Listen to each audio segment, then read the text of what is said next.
여러분, 만약 제가 지금 여러분을 바다 깊은 곳, 빛 한 점 들어오지 않는 암흑 속으로 데려간다면 어떨까요? 그곳에서 여러분은 상상할 수 없는 거대한 생물들과 마주하게 될 거예요. 무려 18m 길이의 대왕 오징어, 6m가 넘는 거대한 등강류, 그리고 사람 키보다 큰 해파리들이 여러분을 기다리고 있거든요. 정말 신기한 게 뭔지 아세요? 우리가 사는 지상에서는 코끼리나 기린 같은 대형 동물들이 풍부한 초원에서 살잖아요. 그런데 심해는 완전히 다릅니다. 태양빛이 전혀 닿지 않고 먹이도 거의 없고 엄청난 수압까지 견뎌야 하는 곳이에요. 상식적으로 생각해보면 이런 곳에서는 생물들이 작아져야 할 것 같은데 오히려 거대해졌다는 거죠. 대체 심해에서 무슨 일이 일어나고 있는 걸까요? 자, 먼저 심해 거대 생물들이 얼마나 큰지 한번 실감해보죠. 대왕 오징어는 촉수까지 포함하면 축구장 길이의 5분의 1에 해당하는 18m까지 자라요. 그런데 이게 끝이 아니에요. 남극 바닷속에 사는 거대 등강류는 무려 50cm가 넘어요. 일반 등강류가 23cm인 걸 생각하면 이건 마치 쥐가 호랑이만큼 커진 것과 같은 수준이죠. 더 놀라운 건 바로 이거예요.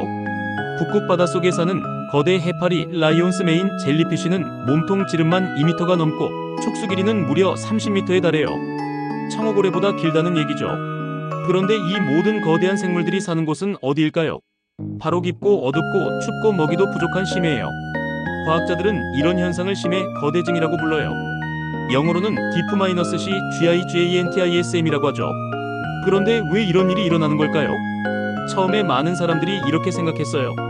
아, 심해에는 천적이 없으니까 크게 자랄 수 있구나. 하지만 여기서 문제가 생겼습니다. 심해에도 포식자들이 있거든요. 향유고래는 심해까지 내려가서 대왕오징어를 사냥하고 크고 작은 심해 상어들도 많아요. 그럼 두 번째 가설은 이거였어요. 추운 곳에서는 몸이 커진다. 실제로 베르만의 법칙이라는 게 있어요. 같은 종이라도 추운 지역에 사는 개체들이 더 크다는 법칙이죠. 북극곰이 말레이곰보다 훨씬 큰 것처럼요. 하지만 이것만으로는 설명이 안 돼요. 심해가 춥긴 하지만 모든 심해 생물이 거대해지는 건 아니거든요. 그래서 과학자들은 완전히 다른 관점에서 접근하기 시작했어요. 바로 산소와 대사율이었죠. 2013년 스탠퍼드 대학의 마이클 맥클로이 박사팀이 발표한 연구를 보면 심해의 낮은 온도와 높은 산소 농도가 핵심이라고 해요. 여기서 정말 흥미로운 건 뭔지 아세요? 찬물은 따뜻한 물보다 더 많은 산소를 녹일 수 있어요. 콜라를 차갑게 해서 마시면 더 톡 쏘는 것과 같은 원리죠. 심해의 차가운 물은 산소가 풍부해요. 그리고 차가운 온도는 생물들의 신진대사를 느리게 만들어요. 자, 그럼 여기서 상상해보세요. 산소는 충분한데 에너지 소비는 적다면 여분의 에너지를 어디에 쓸까요? 바로 성장에 투자할 수 있는 거예요. 그런데 여기서 더 놀라운 사실이 있어요.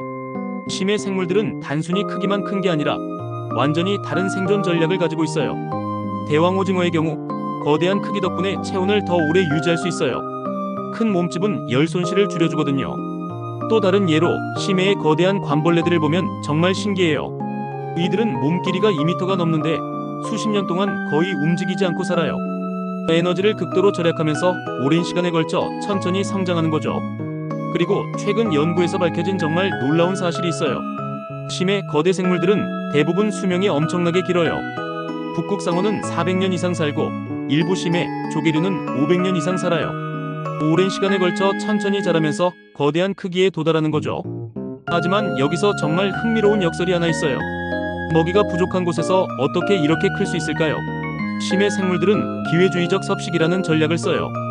평소에는 거의 먹지 않다가 먹이가 나타나면 자신의 몸 크기만큼 먹어치우는 거예요. 심해 아귀 같은 경우 자기보다 큰 물고기도 삼켜버릴 수 있거든요. 사실 이런 연구들을 보면서 정말 경이로웠어요. 우리가 생각하는 생존의 법칙이 심해에서는 완전히 다르게 적용되는 거죠. 빠르게 자라고 빠르게 번식하는 대신 천천히 자라고 오래 사는 전략을 택한 거예요. 물론 아직도 모든 것이 완전히 밝혀진 건 아니에요. 과학자들은 여전히 심해 거대증의 정확한 메커니즘을 연구하고 있어요. 특히 최근에는 기후변화로 인한 바다온도 상승이 심해 생태계에 어떤 영향을 미칠지 우려하고 있죠. 하지만 한 가지 확실한 건 심해는 우리가 생각하는 것보다 훨씬 더 복잡하고 신비로운 세계라는 거예요. 어둠 속에서 거대한 생명들이 수백 년을 살아가며 우리와는 완전히 다른 시간의 리듬을 만들어가고 있어요. 여러분은 어떻게 생각하세요? 만약 우리가 심해 생물들처럼 오래 살 수 있다면 우리의 삶은 어떻게 달라질까요? 아마 지금보다 훨씬 더 신중하고 지혜로운 선택들을 하게 될 것 같아요. 다음에는 심해 생물들의 놀라운 발광 능력에 대해 이야기해 볼게요. 빛 없는 세상에서 어떻게 자신만의 빛을 만들어내는지 정말 신기한 이야기들이 많거든요. 구독과 좋아요 눌러주시면 더 흥미로운 심해 이야기들로 찾아뵐게요.